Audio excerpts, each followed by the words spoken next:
Hello everybody, how we going?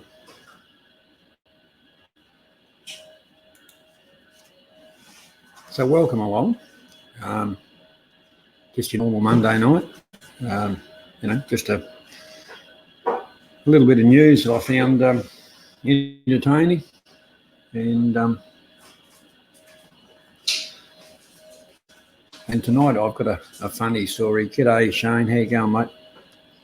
Tonight I've got a funny story for you. Like I said, it's not Thai related, but I found it very entertaining. I was told about it today, so yeah. So last week we spoke about the young fella up in. G'day, old mate. Thanks for coming along. Thailand Mick, thanks, mate. Thanks for coming along. How you doing?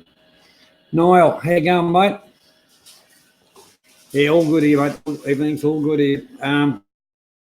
Last week we spoke about that young 13-year-old with the 1000cc motorbike. G'day, Andy. Come back. G'day, Pete. How you doing? In that accident, he lost his foot.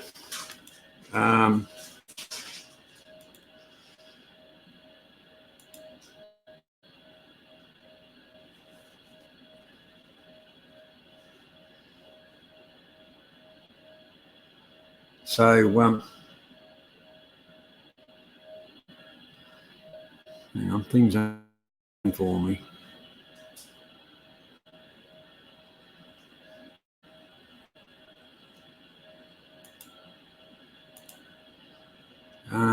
What's going on here?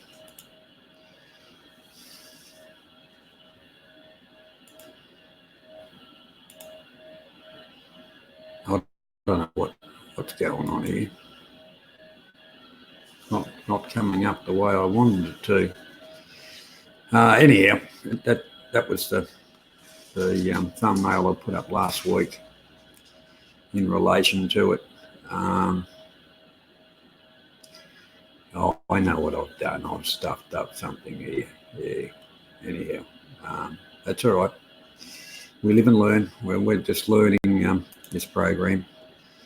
Now, in that shot there, like I say, I stuffed it up. There's actually a picture of a ute that g'day Steve, how you going, mate? That motorbike, after it hit the other motorbike, hit into this ute, and actually the front wheel of it, and that was all that subframe was all pushed back. So he was, like I said, the reports were he was doing over 130 kilometres an hour. But anyhow, the Thai justice officials have pushed for action against the parents of the teenager who was involved in that collision. The officials said, the parents must not put their children in harm's way. So, that comes under the child protection type stuff. And so it's got serious. And there's been another bit of a flow on. Well, again, Department of Transport, they've looked at larger motorbikes, larger capacity motorbikes and ages and all that and licensing for them. So out of that accident, there's been a lot more flow on than we probably would have suspected. Like I say, this is not really working the way I wanted it to go full screen. But anyhow, there was claims made about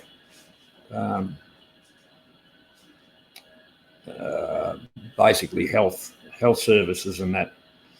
Yeah, so the Thai health service support department dismissed the claims that the medical tourism in Thailand has driven up prices for the Thais have to pay, and that's not right. Thais pay Thai prices, foreigners pay foreigners prices, which is another part of it. There was an investigation into pricing from the private hospitals as far as what they were charging for medications and services.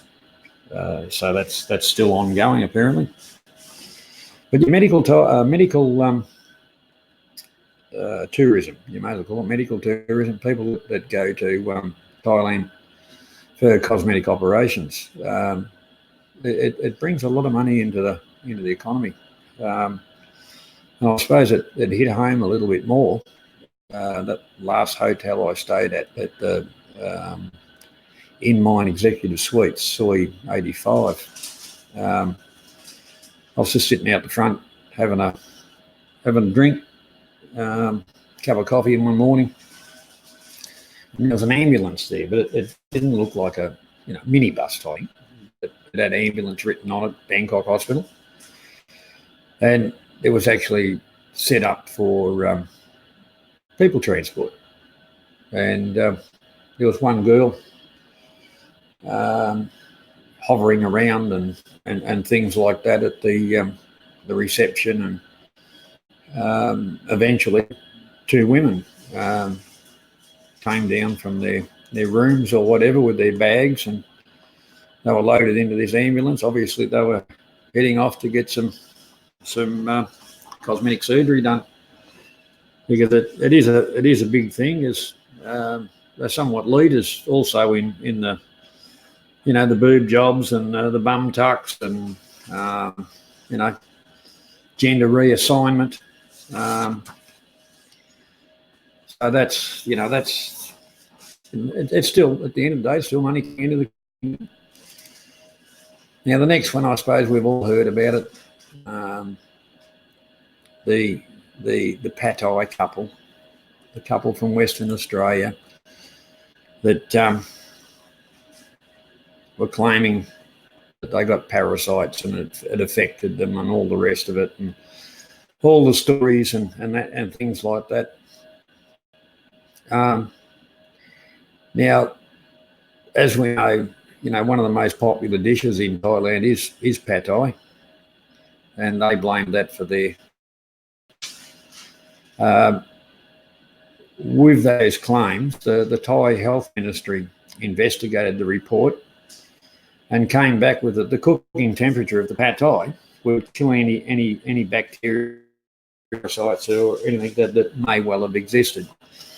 So with that, the couple, let's call them the Pad Thai couple, have come back saying, well, what affected them must have been the juice. I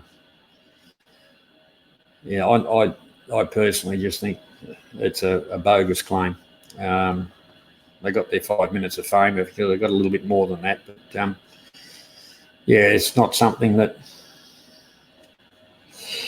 is going to do them any good in the future for their so-called online businesses. I stuffed up the pictures, didn't I? Anyhow, it doesn't matter. You can still kind of see a bit of a picture of what I'm on about.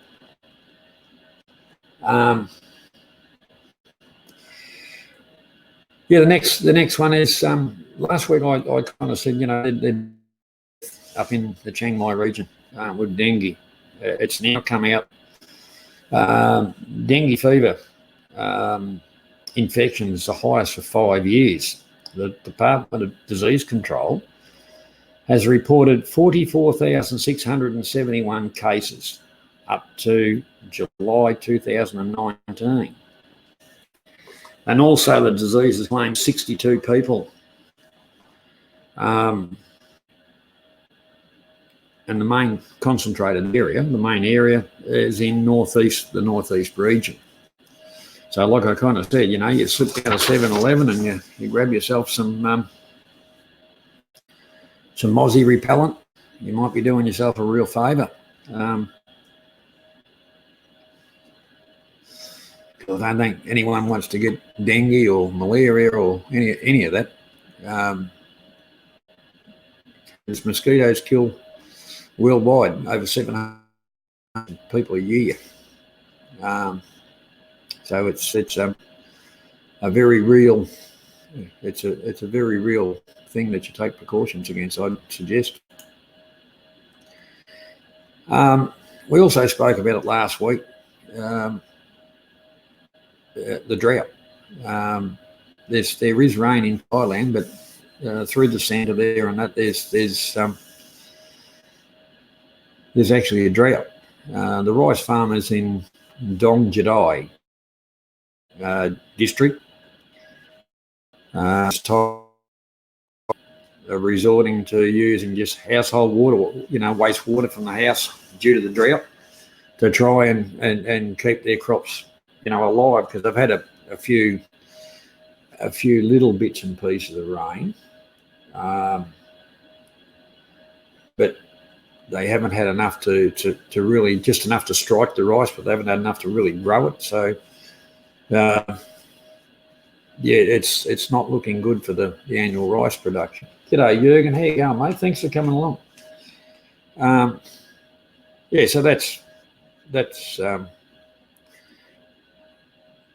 bit, daunting, especially coming from a farming background. I've experienced that, putting in a crop and no rain, and all that work for nothing. But I dare say there might be a bit of compensation floating around for them, but it'll be enough just to cover the costs, I suppose. Now, the next little one I found kind of interesting. American Airlines has made a deal with Cathay Dragonair. Now, Cathay, as we know, is Cathay Pacific, and I think last year they bought Dragonair. So with this American Airlines and the Cathay Dragonair, it's offering their customers a lot more destinations. American Airlines is based in Texas in the US, and flies in with that little partnership.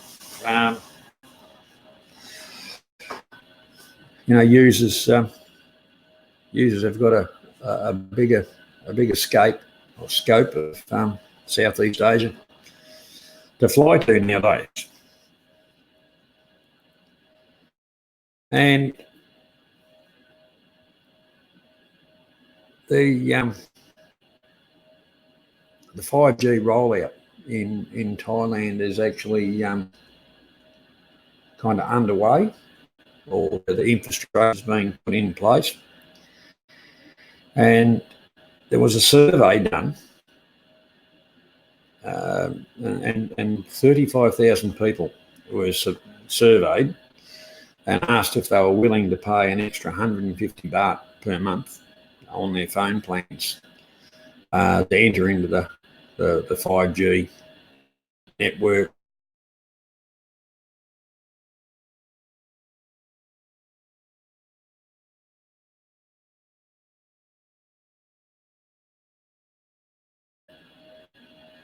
I don't know what happened there. Well, bit of a hiccup. So that was interesting. Like, I must admit, I didn't have a lot of with the telcos when I was in Thailand. That is for sure, because a few problems, and then basically they kind of slowed it down, and it wasn't a case of one network was better than the other. And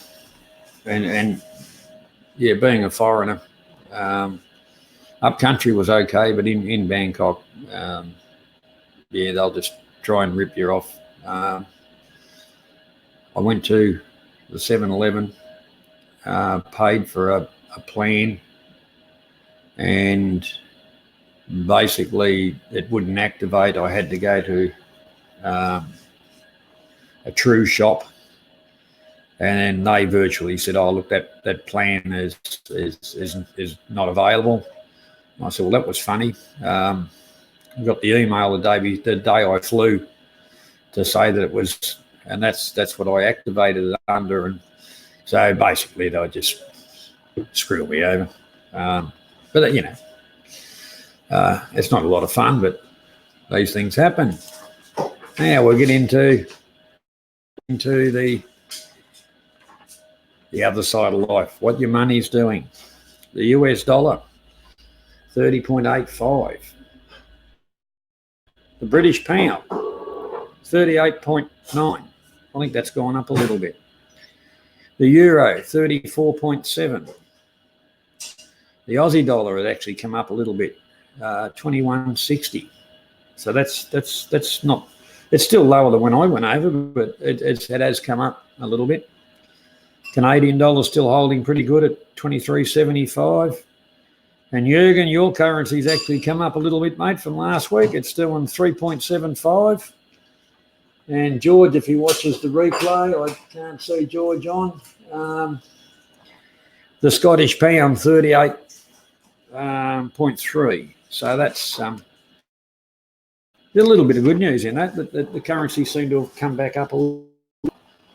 So that's all good. Now,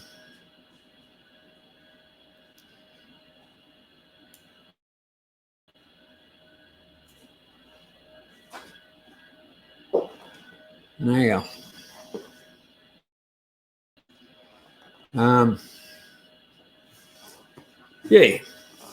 So anyhow, I hope everybody had a pretty good weekend. And g'day, Joe. How you going, mate?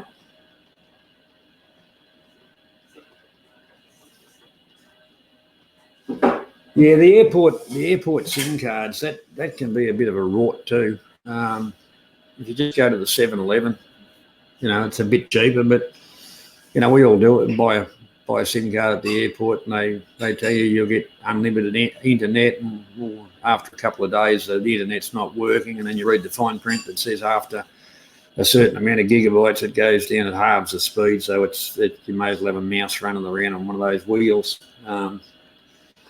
Yeah, that's a frustrating thing. I've been there and done that, mate. Yeah, as far as SIM cards, my advice is just to go to a 7-Eleven and get it, unless you're in really in need of a card. But my SIM card is actually a Thai SIM card, so it doesn't really expire. We pay a few $100 or whatever. It just keeps active. So when I go back, I just kind of top it up, which is a bit of a bonus at times, because I've been caught at those SIM card joints myself. What's always sometimes offered is not given, and that is very frustrating.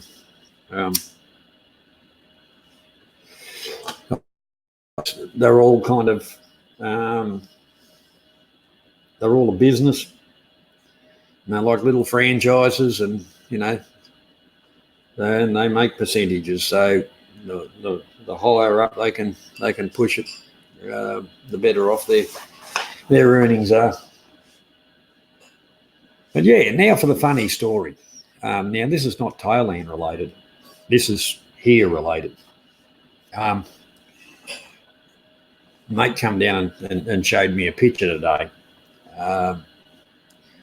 And it's, I don't know if you know, a Toyota Land Cruiser tray body vehicle sitting in the street with 4 pieces of wood under it and no wheels. That sight in itself would be a bit daunting, but the young bloke's kind of a friend of mine. I know his father. They bought a farm up the road, and the young fella and the father, they bought it together. But ever since, there's been a bit of a lot of friction on what's been happening, and the young fella's been more than pulling his weight on the farm, and making sure the payments are there and all those kind of things. But the young bloke, he's a typical young bloke. He's a bit of rip tear and stuff like that. And he makes extra money selling firewood, which is pretty hard on equipment. And g'day, Crowy, how you going, mate? Anyhow, the young fella's got a bit of a, like I say, he's more than a bit hard on gear. Around the farm up there's that many pranged up, bashed up, blown up vehicles. It's not funny.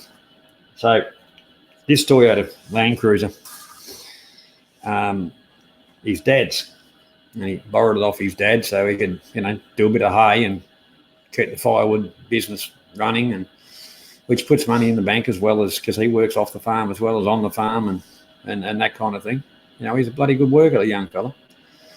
And a bit of a blue. I don't know the whole duck's guts of it, but it was funny as. So his father went to a police station and made a bit of a complaint or something. And the young fella was rang up by the police and told he had to bring the vehicle to the police station, and his father collected. Now, mind you, his father could have gone up, had a talk to him. They could have sorted it out, but all this stupid stuff come into it. And this is where it gets real funny. The vehicle, the tyres on it were pretty well stuffed, And the young fella, the reason I know him is through me mate, and he had left over from one of the mini projects or whatever, and a bit of wheeling and dealing. He had a set of wheels for it, the wider type wheels, and So he said to the young fella, look, whack those wheels on it, and when you get yourself right, you can give us a couple of bob for them or whatever. So anyhow, when it came to the police getting onto the young fella and saying, look, you've got to take the vehicle to the police station. The young bloke thought, well, the old man wants to play like that, stuff him. So he got to the police station and he said to the police, I've got the car here, but the wheels on the car don't belong to my father. They actually belong to another bloke. And the coppers said, well, we don't care. So with that, the young fella jacked the car up, put a few lumps of wood under it, took the wheels off it, gave the coppers the keys and said, there you go, I'm out of here. So the coppers rang up the father and said, your vehicle's here, you better come and collect it. So we turned up here and here's the vehicle sitting on 4 pieces of wood with no bloody wheels under it. I reckon that was funny as. A little bit of justice there. Yeah, anyhow, on a funny note, that's all I got for you tonight. I always thank you all for coming along, and I really appreciate it. I suppose without your support, I wouldn't have a channel. So until next time I see you, thank you very much for dropping by, and I'll catch you later. Bye now.